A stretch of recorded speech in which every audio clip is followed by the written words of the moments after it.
Bonjour Rachid, quel est votre rôle dans cette association?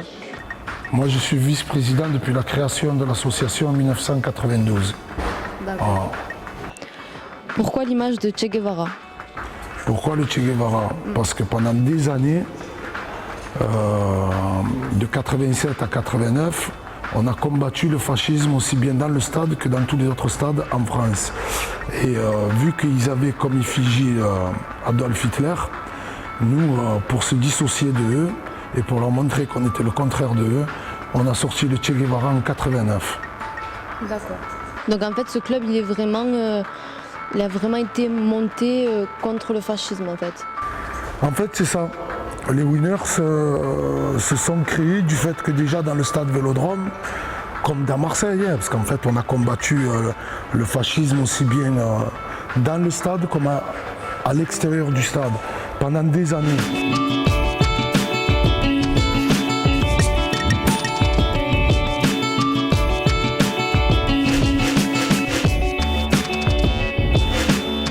Quand on voit maintenant le mélange de jeunes et de couleurs et de religions culturelles ou autres, moi ça me fait rigoler parce que bon, j'en suis fier même.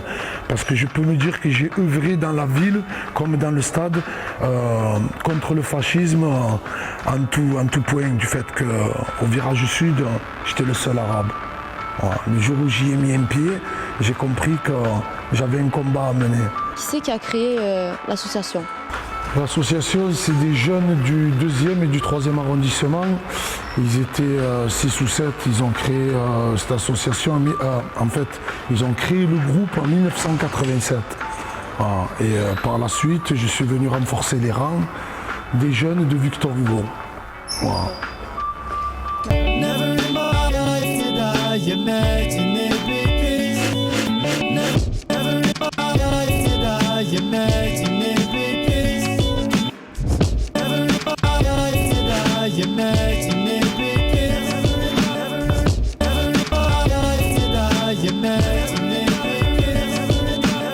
Vous avez la nostalgie de l'ancien Olympique Marseille en fait. Voilà, j'ai la nostalgie, non pas que moi, tout Marseille. Ce qui a fait la gloire de l'Olympique de Marseille, c'est les anciens joueurs. C'est les Waddle, c'est les Papins, c'est les Enzo Francescoli, pour ceux qui étaient des techniciens. C'est des joueurs à qui on n'a pas laissé des fois de chance, alors qu'ils le méritaient et qui avaient du football, qui sont nés et passionnés par le ballon, qui sortent de milieux populaires dans lesquels ils n'avaient qu'une porte de sortie, c'était le foot. Et là, en ce moment, on fabrique des joueurs. How clever, love life, rough night, nice day. That's why you find Doc Strange. Not same, but certainly not changed. Has a frame of mind and hang it on the wall, command the crowds out. Alors j'ai eu un bac ES. J'ai été bachelier l'année dernière. En septembre, j'avais commencé une formation en STAPS à Montpellier. Et en arrivant à l'OM, j'ai pas eu la possibilité de la continuer et j'espère la reprendre à la rentrée prochaine. D'accord. Quelle a été ton motivation? Pour le sport? Ouais. Bah, j'ai commencé tout petit, ma famille a toujours fait du sport et moi j'adorais ça. J'ai commencé le foot à l'âge de 4 ans. Et, enfin, c'est ma passion et depuis j'ai jamais décroché. Ta famille te soutient dans ce que tu fais? Totalement, ouais. Living life unorthodox, Remy straight lay off the rocks. Mind sharp, cause I keep remaining in outside the box. Vulcan death grip on life and me, they call me Dr. Spock. And every day's a gift to the day I rock. Highly motivated, dedicated to the ones I love. Feeding off their energy, living off their memory. You'll remember me when my lyrics make your ears bleed, literally. À force de jouer en CFA dans mon club, il y a eu des gens qui sont venus me voir. Et comment ça s'appelle, ils m'ont demandé de venir faire un essai à l'Olympique de Marseille. Je suis venu. Ça s'est très bien passé, donc après une semaine ou une semaine et demie après, je suis venu ici signer. À la base, c'était un rêve pour moi. C'était un rêve de tout petit, de tout jeune footballeur. Maintenant qu'on est ici, quand on monte s'entraîner avec les pros, tout ça, on voit qu'on est au bout. Enfin, on n'est pas loin du tout, mais bon, il faut encore travailler pour y arriver. Et si vous ne réussissez pas dans le foot, vous envisagez faire quoi? Ben, moi, j'ai travaillé pendant 5 ans et demi dans le bâtiment, donc s'il faut retourner, c'est pas grave, je retournerai. The sun's gonna rise and the sun's gonna set. Every day you're alive is a gift to accept. Accept if that gift fails to uplift and the seams of your sanity start to break stitch. J'ai commencé à m'occuper des jeunes dans le club de football où je jouais à l'âge de 16 ans. Donc depuis, j'ai passé des diplômes pour continuer à travailler auprès des jeunes. C'est psychologue. Après, j'ai pas les diplômes, donc je ne peux pas prétendre, mais c'est vrai qu'on essaie de comprendre ce qui se passe. Et puis après, voir avec le docteur comment on peut faire avancer pour que le jeune se sente beaucoup mieux dans sa peau. D'accord, et vous avez suivi une formation pour faire ce métier Après, j'ai fait un brevet d'état d'animateur. J'ai fait des études de sociologie aussi pour étudier les comportements en groupe, tout ça, des jeunes.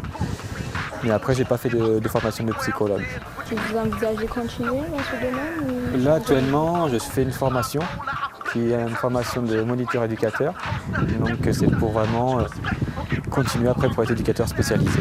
Vous voulez quitter le club Non, pour l'instant, non, je me sens bien et j'essaie de monter le maximum de projets pour les jeunes à l'intérieur du centre et pour aussi amener les jeunes aussi à rencontrer d'autres personnes comme vous au quotidien et montrer ce qu'est le centre de formation. Et là, il y a plein de choses à construire.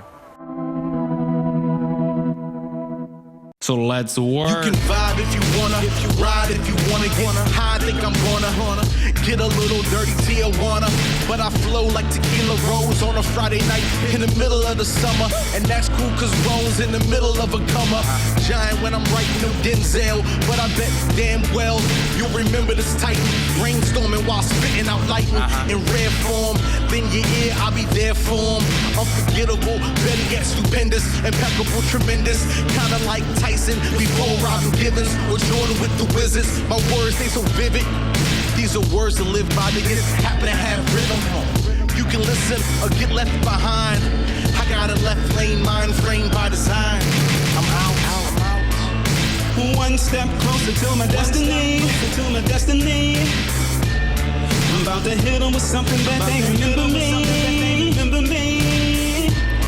Said I'ma travel this road, even if I have to do it alone. One step closer to my destiny, that they remember me.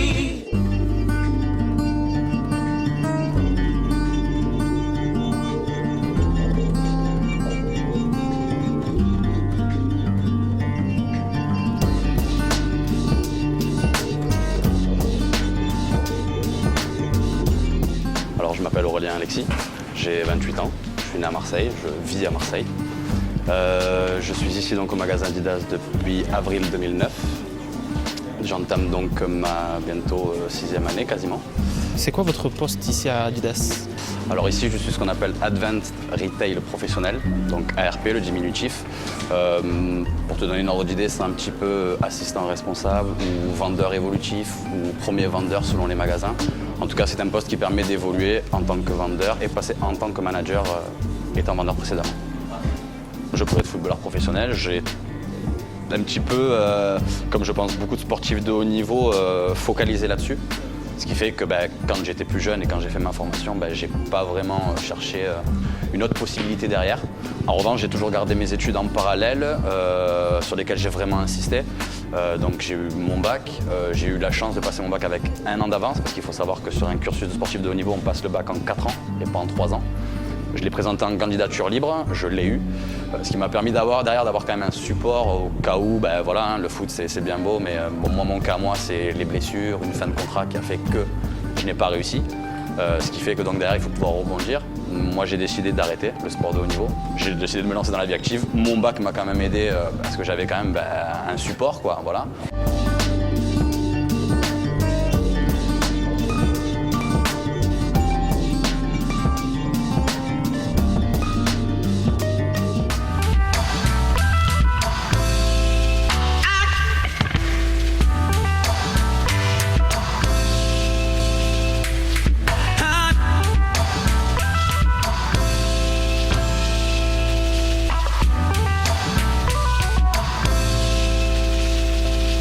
Et en fait, l'équipe de France, est-ce que pour vous c'est une équipe, vous êtes soudés, ou est-ce que c'est plutôt la natation est un jeu personnel? Alors je pense que c'est ce qui fait la réussite du cercle des nageurs à Marseille et en équipe de France. On a fait le choix de faire en équipe un sport individuel. Alors, je m'explique. En fait, on a réuni des athlètes qui avaient des potentiels et qui pouvaient faire des médailles, mais qui avant tout avaient cet esprit collectif et cette notion de partage, qui ne voulaient pas travailler tout seuls dans leur coin, qui avaient envie d'apprendre et en même temps de partager leurs secrets. Je pense que c'est ce qui fait notre réussite, où on a les plus anciens dont je fais partie avec Frédéric Bousquet, où on a des médailles internationales depuis maintenant pratiquement 10 ans. Et il y a la nouvelle génération qui arrive, comme Florent Manodou, Yannick Agnel ou Mehdi Metella, que vous verrez tout à l'heure, qui justement sont en train d'apprendre un petit peu de tout ça. Et nous, on a un petit peu ce devoir de transmettre le flambeau pour que ça continue de briller. Mais le quotidien de la natation, il est tellement lourd et tellement fatigant que c'est impossible de ne pas avoir une équipe autour de toi. Plus tu as une équipe qui est un peu composée, où on essaye de créer une âme, trouver un peu cette deuxième famille après chacun la sienne, c'est beaucoup plus facile, parce qu'une carrière, il y a des hauts, il y a des bas. Et quand tu prends les coups durs, en général, tu te retrouves tout seul. Donc c'est comme ça qu'on s'est construit, et je pense que ça nous sourit bien. Si tu veux décrocher les médailles, en tout cas pour la natation, il faut vraiment t'y consacrer à 100%. Donc la vie perso, à certains moments, ça peut s'avérer difficile. Mais est-ce que c'est déjà arrivé, en fait, d'en avoir marre de la natation et de vouloir, en fait, avoir votre vie perso un peu comme les autres? Oui, alors il y a des périodes où la natation, tu es un peu fatigué, parce que c'est lassant, faire des longueurs tous les jours, c'est pas forcément ce qu'il y a de plus marrant. Mais c'est vrai que le côté social, ça manque. C'est une vie géniale. Maintenant, à certains moments, c'est un petit peu lourd. Donc on peut dire que vous avez déjà perdu des amis proches Non, pas perdu, parce que tes vrais amis comprennent un peu ton choix. Et c'est surtout qu'ils voient que je me régale et que je suis heureux dans ce que je fais. Donc je me dis que j'ai toute la vie et qu'on rattrapera le temps perdu bientôt. Et pendant les compétitions, en fait, comment vous pouvez gérer le stress, en fait?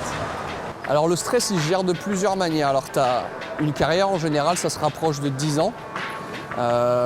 Tu fais toutes les erreurs possibles. Pour avoir l'opportunité d'un jour gagner une grande compétition, il faut souvent passer par les erreurs. Donc on a fait toutes les erreurs possibles, et notamment mal gérer la pression. Petit à petit, tu te familiarises avec l'environnement, c'est-à-dire que les caméras, le public, les autres nageurs qui sont très forts, ça devient ton quotidien et ça devient normal en fait. Et plus tu as cette sensation d'être chez toi, de connaître et de gérer ton environnement, moins tu as de stress. Et ensuite, il y a une deuxième chose qui est rentrée dans le sport de haut niveau depuis maintenant un petit peu plus de 10 ans, la préparation mentale, qu'on ne faisait pas en France, que beaucoup de pays anglo-saxons faisaient, comme les États-Unis et l'Australie.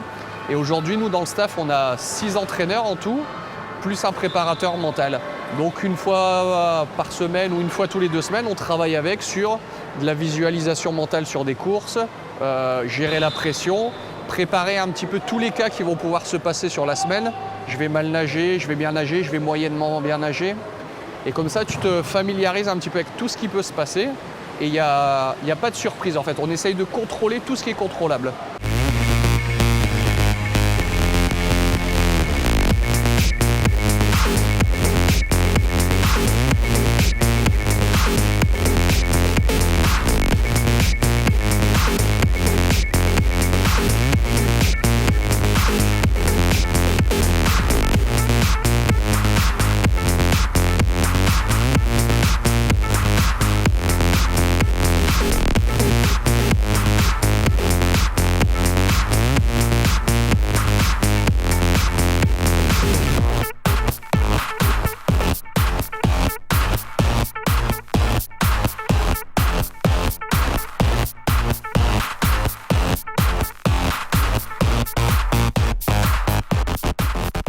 Pourquoi avoir choisi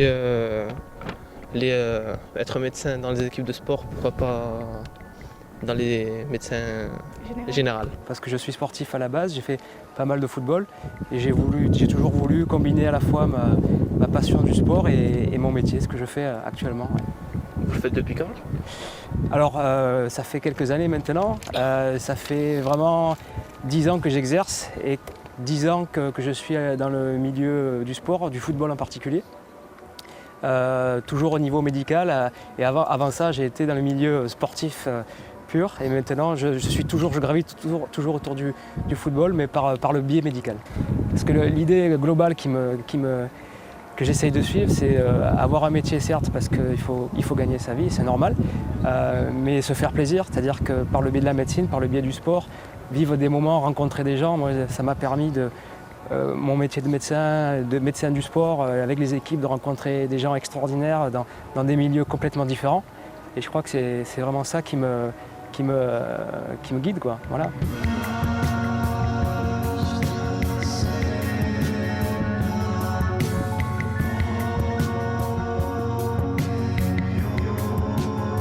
Les personnes de l'association, vous êtes tous attachants, vous êtes tous sympas, vous êtes super gentils, vous avez accueillis mais vraiment bien. Moi personnellement, je connaissais personne au début et vous m'avez vraiment intégré et tout, et voilà, je tenais à vous remercier pour ça. Et les caméramans, même si on n'y pense pas beaucoup, franchement vous nous avez bien aidés, vous nous avez appris plein de trucs. Et les autres bénéficiaires du stage,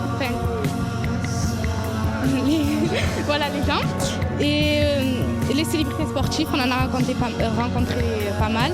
Et franchement, c'est quelque chose qu'on n'aurait pas fait tout seul. Et voilà, et on a réussi à répondre à notre thématique. En quoi le sport est un facteur de réussite. Franchement, on a compris, je pense.